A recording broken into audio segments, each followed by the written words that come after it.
আসসালামু আলাইকুম রহমতুল্লাহ। চাকরি প্রত্যাশী বন্ধুদের জানাই আমাদের চ্যানেলে স্বাগতম। যারা পল্লী উন্নয়ন ও সমবায় বিভাগে নিয়োগ খুঁজতেছিলেন তাদের জন্য বিশাল একটি সুযোগ। পল্লী উন্নয়ন ও সমবায় বিভাগে বিশাল একটি নিয়োগ দিয়েছে। যারা আবেদন করবেন তারা অবশ্যই এই নোটিশটি পড়বেন। এখানে নিয়োগ বিজ্ঞপ্তি দিয়েছে পল্লী উন্নয়ন ও সমবায় বিভাগের রাজস্ব খাতভুক্ত নিম্নোক্ত পদসমূহ অস্থায়ীভাবে সরাসরি নিয়োগ লক্ষ্যের পদে পাশে বর্ণিত শর্তে বাংলাদেশ প্রকৃত নাগরিক নিকট হতে অনলাইনে আবেদন করা যাচ্ছে। এখানে বিভিন্ন পদে আবেদন সার্কুলার দিয়েছে পল্লী উন্নয়ন বিভাগ। আপনারা এখানে সম্পূর্ণ নোটিশটি ভালো করে পড়ে ও বিস্তারিত জেনে আবেদন করবেন। আমি আজকে আপনাদের এই সম্পূর্ণ নোটিশটি বিস্তারিত আলোচনা আপনাদের সামনে তুলে ধরব। প্রথমেই দেওয়া আছে কেশিয়ার একজন কেশিয়ার নিয়োগ দিবেন। একজন কেশিয়ার নিয়োগ দেওয়ার জন্য অবশ্যই তার শিক্ষাগত যোগ্যতা থাকতে হবে কোনো স্বীকৃত বিশ্ববিদ্যালয় হতে বাণিজ্যিক বিভাগের স্নাতক ডিগ্রি ও কম্পিউটার চালানোর দক্ষতা থাকতে হবে এবং কম্পিউটারের ওয়ার্ড প্রসেসিং সহ কম্পিউটার চালানোর দক্ষতা ও অভিজ্ঞতা থাকতে হবে। আর কেশিয়ারের বেতন হবে 11 থেকে 26,590 টাকা পর্যন্ত।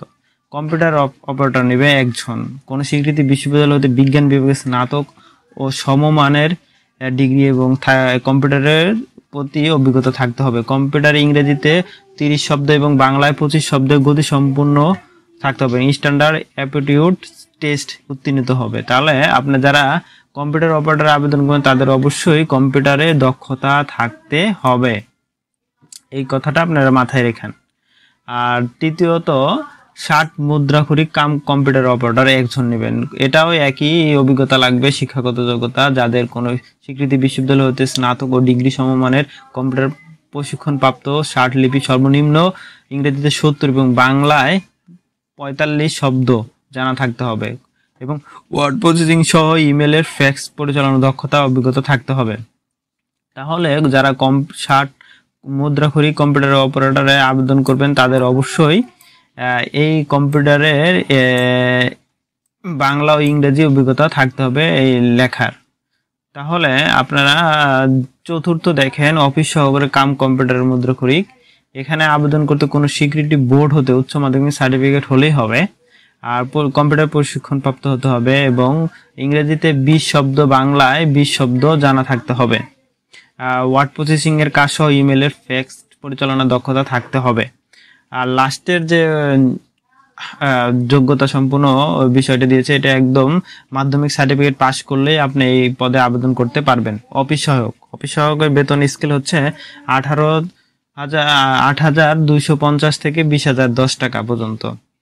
যারা এই পদে আবেদন করবেন তারা অবশ্যই এই শিক্ষাগত যোগ্যতা অর্জন থাকতে হবে এবং এই পদে আবেদন করার জন্য যে বিস্তারিত হচ্ছে সকল জেলার প্রার্থী আবেদন করতে পারবেন। এই মূলত সকল জেলার প্রার্থী এই পদে আবেদন করতে পারবেন, এটা আপনারা মাথায় রাখবেন। আর দ্বিতীয়ত হচ্ছে 18 বছর থেকে 32 বছর বয়স পর্যন্ত আপনারা এই পদে আবেদন করতে পারবেন। বিশেষ ক্ষেত্রে 40 বছর বয়সে আপনারা এখানে শিথিলযোগ্য প্রার্থীরা আবেদন করতে পারবেন। এই নিয়োগ বিধি আওতায় ও নিয়োগ বিজ্ঞপ্তি কর্মচারী এটা আপনারা মাথায় রাখবেন। তাহলে 40 বছর বয়সে যারা আছেন তারাও এই পদে আবেদন করতে পারবেন। আবার যারা বয়স প্রমাণের ক্ষেত্রে এফিডেভিট গ্রহণযোগ্য নয় এটা মাথায় রাখবেন। আচ্ছা, দ্বিতীয়ত হচ্ছে যে লিখিত ব্যবহারিক মৌলিক পরীক্ষায় অংশগ্রহণের জন্য কোনো প্রকার ডিএনএ প্রদান করবেন, মানে ডিএনএ বলতে কোনো প্রকার টাকা প্রদান করা হবে না। আর অ্যাপ্লিকেশন ফর্ম সহ সব ধরনের সার্টিফিকেট থাকতে হবে। যখন পরীক্ষায় আপনি উত্তীর্ণ হবেন তখন সেগুলো আপনারা নিয়ে যেতে পারবেন। আর নম্বরে লেখা আছে 1 নং ও 5 নং ক্রমিকের পদে লিখিত পরীক্ষায় উত্তীর্ণ প্রার্থীরা মৌলিক পরীক্ষায় বিবেচিত হবে।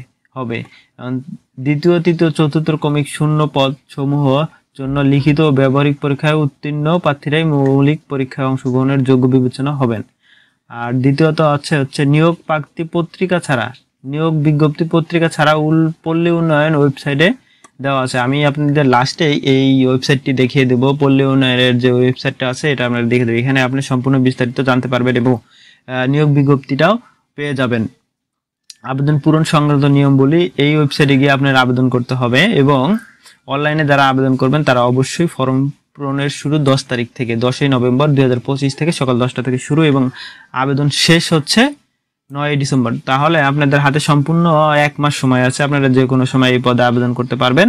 এবং যারা আবেদন করবেন বয়সসীমার মধ্যে সময়ের মধ্যে ইউজার আইডি ও অনলাইনে সাবমিটকৃত 72 ঘন্টার মধ্যে SMS প্রাপ্ত পরীক্ষায় ফি জমা দিবেন। তাহলে আপনারা যারা অনলাইনে আবেদন করবেন এবং সাবমিট করবেন তারাও ইউজার আইডি পাবেন। ইউজার আইডির মাধ্যমে 72 ঘন্টার মধ্যেই আপনারা পেমেন্ট সম্পূর্ণ করবেন।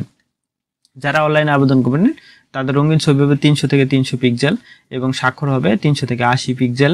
স্ক্যান করে নির্ধারিত স্থানে আপলোড দিবেন এবং ছবির সাইজ সর্বোচ্চ 100 কেবি এবং স্বাক্ষরের সাইজ 60 কেবি হতে হবে। আর আপনারা যারা আবেদন করবেন তারা ফটো স্টুডিওর দোকানে গেলে ওরা আবেদন করে দিবে, সম্পূর্ণ কাজ ওরা নিজেরাই করে দিবে। আর SMS এ যখন আপনি পেমেন্ট করবেন টেলিটকের মাধ্যমে, অবশ্যই আপনাকে তাদের 1 থেকে 4 নং ক্রমিকের পরীক্ষার ফি বাবদ 100 টাকা, মানে টোটাল ফি 4 সহ 112 টাকা কাটবে এবং 5 নং এর জন্য 56 টাকা কেটে নেবে এবং টেলিটকের মাধ্যমে 55 টাকা যে ফিটা 56 টাকায় কেটে নেবে এবং 72 ঘন্টার মধ্যে পেমেন্ট সম্পূর্ণ করতে হবে। আর যারা SMS করবেন, SMS সিস্টেমটা হচ্ছে এখানে দেওয়া আছে, SMS RDCD space user ID এবং সেন্ড করবেন 162222 নাম্বারে। তাহলে আপনাদের আবেদন ফিটা সম্পূর্ণ হবে এবং আবেদনের ফিটা সম্পূর্ণ করার জন্য অবশ্যই আপনাকে SMS চেক করে নিতে হবে এবং আবেদন করতে হবে এই ওয়েবসাইটে গিয়ে। আর ওয়েবসাইটটি আমি এখন আপনাদের মাঝে দেখিয়ে দিব, সেটা হচ্ছে এখানে। এই যে আপনারা যখন 10 তারিখে এই ওয়েবসাইটে ঢুকবেন 10টার পরে, তখন অবশ্যই এখানে অ্যাপ্লিকেশন অ্যাপ্লাই লেখা আসবে। তখন আপনারা অ্যাপ্লিকেশনে ঢুকে নাম টু জেড সব কিছু ধরনের পূরণ করে অ্যাপ্লিকেশনটা সাবমিট করে দিবেন এবং আর পল্লী উন্নয়ন ও সমবায় সমিতির যে ওয়েবসাইটটা আছে সেটা হচ্ছে এখানে আপনারা ঢুকলে আপনারা দেখতে পারবেন যে এখানে পল্লী উন্নয়ন সমবায় বিভাগে নিয়োগ বিজ্ঞপ্তি দিয়েছে। এখানে আপনি ক্লিক করলেই আপনার PDF চলে আসবে। PDFটা আপনি ক্লিক করে সম্পূর্ণ বিস্তারিত জানতে পারবেন এবং এটা সঠিক কি ভুয়া এটা আপনি দেখে নিতে পারবেন এবং আবেদনের ক্ষেত্রে কোনো এপিট যোগ্য হবে না। আপনারা সকলেই আবেদন করবেন। ধন্যবাদ। আসসালামু আলাইকুম রহমতুল্লাহ।